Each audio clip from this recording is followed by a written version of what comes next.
HCU భూములపై లీకులు ఇచ్చి కాంగ్రెస్ సర్కారు సెల్ఫ్ గోల్ చేసుకుంది. ఇక్కడి 400 ఎకరాలకు బదులు గోపన్పల్లిలో భూమి ఇచ్చినట్టు వార్తలు ప్రచారం చేస్తోంది. మరి 100 ఎకరాలు యూనివర్సిటీవి కాకుంటే వేరే చోట భూములు ఎలా ఇచ్చారని విద్యావేత్తలు ప్రశ్నిస్తున్నారు.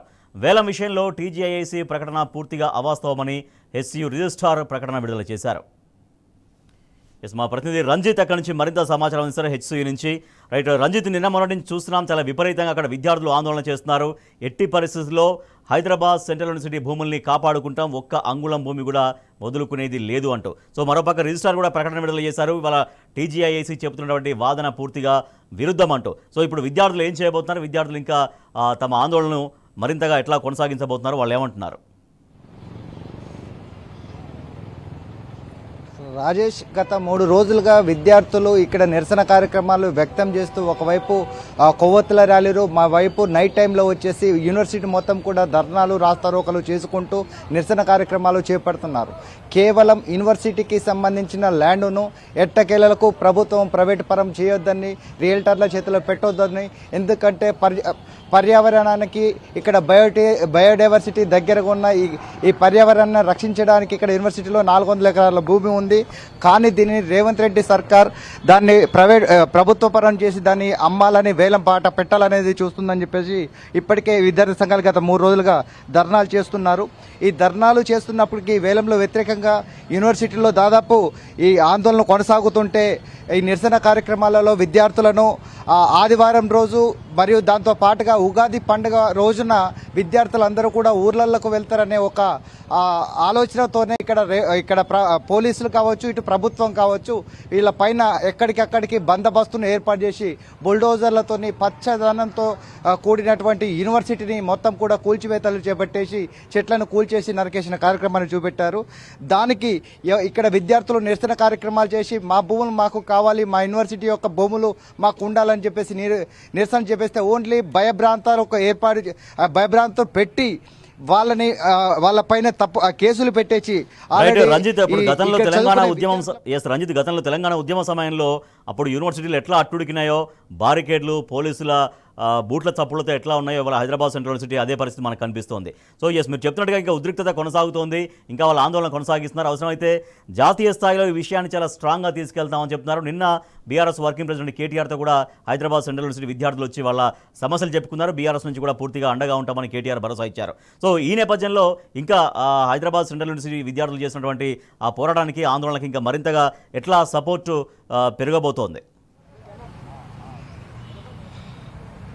అంటే నిన్న జరిగినటువంటి నిరసన కార్యక్రమాలతో పాటుగా బీఆర్ఎస్ వర్కింగ్ ప్రెసిడెంట్ కేటీఆర్ కలిసి వినతి పత్రాన్ని ఇచ్చి మాకు మద్దతు తెలపాలని చెప్పేసి విద్యార్థి సంఘాలు వచ్చేసి కోరడంతో దానికి సానుకూలంగా మాట్లాడిన పరిస్థితి కనబడుతుంది. దాంతో పాటుగా వివిధ పార్టీలు సైతం ప్రభుత్వానికి వ్యతిరేకంగా మద్దతు పలుకుతూ ఖచ్చితంగా కూడా సపోర్ట్ చేస్తాయని చెప్పేసి అంటున్నారు. గత ప్రభుత్వంలో 10 సంవత్సరాలలో యూనివర్సిటీకి సంబంధించిన అభివృద్ధి కార్యక్రమాలలో చుట్టూ, అంటే ఈ యూనివర్సిటీ ప్రాంగణానికి సంబంధించిన చుట్టూలో కూడా ఐటీ సెక్టారు అభివృద్ధి చెందడంతోనే దీనికి హెచ్సియుకి ఒక బ్రాండ్ వచ్చింది. గత 10 సంవత్సరాలలో దేశంలోనే హైదరాబాద్ యూనివర్సిటీ, సెంట్రల్ యూనివర్సిటీకి ఒక పేరు వచ్చింది.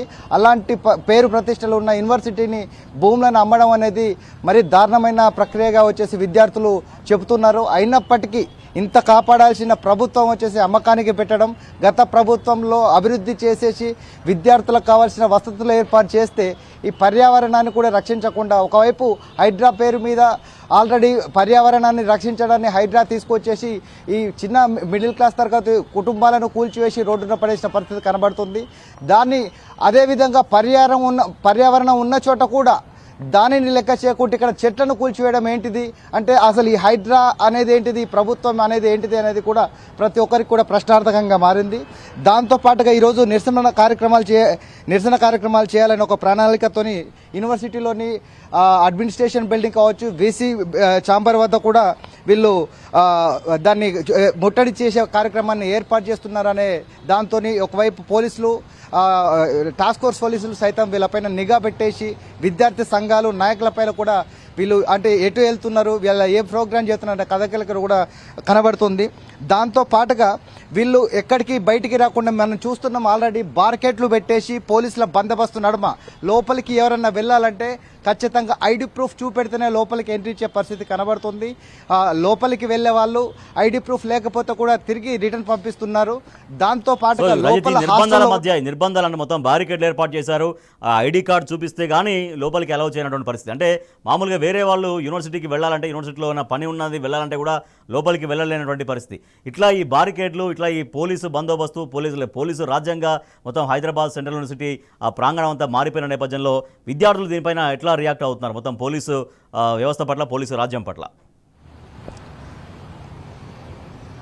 అంటే గతంలో తెలంగాణ రాకముందు తెలంగాణ రాష్ట్రం కోసం విద్యార్థి సంఘాలు కావచ్చు అలాంటి వాళ్ళు చేసినప్పుడు, నిరసన కార్యక్రమాలు చేపించినప్పుడు ఏ విధంగానైతే పోలీసులు ఉన్నారో తమ భూములు అంటే ప్రభుత్వానికి సంబంధించిన భూములు, ప్రభుత్వానికి సంబంధించిన యూనివర్సిటీ, ఆ యూనివర్సిటీ కూడా ప్రభుత్వ అండర్లోనే ఉంది, అన్నిటి కూడా తెలంగాణ రాష్ట్రంలోనే ఉంది. ఆ భూములన్నీ ఖచ్చితంగా కాపాడుకుంటే రేపటి భావి తరాలకు కూడా ఉపయోగపడుతుంది. ఆ భావి తరాలకు ఉపయోగపడడం వల్ల రేపు అంటే దాదాపు ఇక్కడ 6,000 మంది యూనివర్సిటీలో ఉండే విద్యార్థులు ఇంకా ఇంప్రూవ్మెంట్ అయ్యి ఒక 10,000 మంది వరకు కూడా కెపాసిటీ పెరిగినట్లయితే వారికి కన్స్ట్రక్ట్ చేయడానికి బిల్డింగ్లు, పరిశోధాత్మక నిర్మాణాలు చేపట్టడానికి రీసెర్చ్ సెంటర్లు కూడా ఏర్పాటు చేయడానికి కూడా భూములు అవసరం. కానీ ఇప్పుడు ఈ చుట్టుపక్కల ఉన్న ల్యాండ్కు డిమాండ్ పెరగడం వల్ల దీనిపైన రేవంత్ రెడ్డి నిఘా వేసి ఖచ్చితంగా దీనిని భూమిని అమ్మకాలకు పెట్టాలి అనే ఆలోచనతో ఈ విధంగా చేయడంతోనే, అంటే అదే విధంగా ఇవన్నిటికీ చేయాలంటే విద్యార్థులను భయపెట్టించాలనే కార్యక్రమంతోనే ఇక్కడ పోలీసులతోని సెక్షన్లు పెట్టేసి కేసులు పెట్టి ఎవరైనా బయటకు వచ్చినా, ఎవరైనా అంటే ఎక్కువ మాట్లాడినా, నిరసన ధర్నాలు చేపట్టిన, వ్యతిరేకంగా ప్రభుత్వానికి మాట్లాడిన వాళ్ళపైన తప్పుడు కేసులు పెట్టి భయప్రాంతులు చేయడం వల్ల మిగిలిన వాళ్ళందరూ కూడా సైలెంట్గా ఉంటారనే ఆలోచనతోనే ఇటువైపు ప్రభుత్వం, మరోవైపు పోలీసులు కూడా ఇలాంటి దుర్మార్గానికి పాల్పడినట్టు కనబడుతుంది. Right, thank you Ranjit. అది హైదరాబాద్ సెంట్రల్ యూనివర్సిటీ దగ్గర పరిస్థితి ఉద్రిక్తత కొనసాగుతూనే ఉంది. మనం విజువల్స్ కూడా చూస్తున్నాం. ప్రభుత్వ దిష్టిబొమ్మను అక్కడ దహనం చేస్తున్నారు. హైదరాబాద్ సెంట్రల్ యూనివర్సిటీ భూముల్ని పరిరక్షించుకుంటాం, హైదరాబాద్ సెంట్రల్ యూనివర్సిటీ భూములు ఎట్టి పరిస్థితుల్లో ప్రభుత్వం లాక్కోవద్దు, ఒక్క అంగుళం భూమి కూడా వదులుకోవడానికి సిద్ధంగా లేము అంటూ అక్కడ విద్యార్థులు ఆందోళన చేస్తున్నారు. దాంతోపాటుగా పర్యావరణం, అక్కడ ఒక బయోడైవర్సిటీ ఉంటుంది, అక్కడ జీవ వైవిధ్యం ఉంటుంది. మా యూనివర్సిటీ భూముల్ని కాపాడుకోవడంతో పాటు జీవ వైవిధ్యాన్ని, పచ్చదనాన్ని కూడా కాపాడుకుంటాం. ఆ దిశగా ప్రభుత్వం తీసుకున్నటువంటి చర్యలు ఏవైతే ఉన్నాయో, యూనివర్సిటీ భూముల్ని లాక్కునే ప్రయత్నం, జంతుజాలాన్ని నాశనం చేసే ప్రయత్నం ఉందో దాన్ని తీవ్రంగా వ్యతిరేకిస్తున్నారు హైదరాబాద్ సెంట్రల్ యూనివర్సిటీ విద్యార్థులు. సో వారికి సపోర్ట్గా అన్ని విశ్వవిద్యాలయాల్లో కూడా ఆందోళనలు అవి కొనసాగుతూ ఉన్నాయి.